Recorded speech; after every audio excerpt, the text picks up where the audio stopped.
Hello madlang person, for today's video, last stress pa lang ng madaling araw, malis na kami sa bahay para magbiyahe. Ito ang unang biyahe ko sa malayo-layong lugar ngayong taong 2024. At dahil nga maulan ang biyahe namin, ito, nandito na kami sa sigsag na tinatawag, yung Bitukang Manok pagpupunta ka sa Bicol.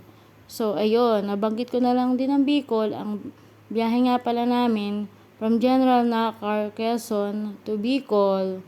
So ito, medyo maulan dito at medyo malabo-labo ang daan habang binabaybay namin tong sigsag na ito. So sabi ng iba nakakahilo raw, pero ako hindi naman ako nakaramdam ng hilo.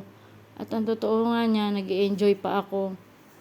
Chill-chill lang ako, relax lang. Para naman masulit ko ang napakalayong biyaheng ito dahil aabutin daw kami ng 15 to 16 hours at patigil-tigil pa kami. Titigil-tigil sa kung saan pwedeng tumigil, lalo na pag naiihi.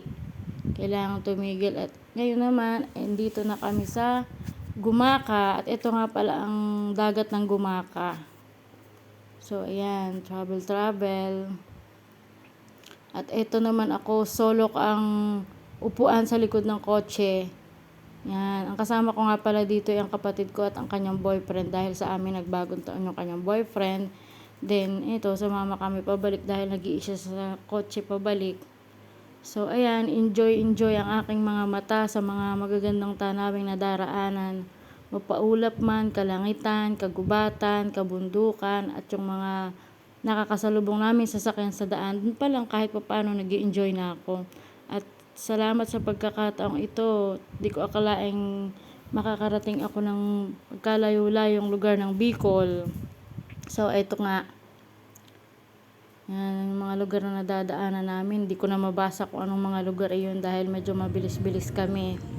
At sa haba-haba ng biyahe, sa loob ng 15 to 16 hours, ayan, ang mga tanawin. Pa-video-video lang ako. At sa wakas, sa haba ng biyahe, andito na kami sa bahay ng boyfriend ng kapatid ko sa Bicol. So, thank you for watching. Bye-bye!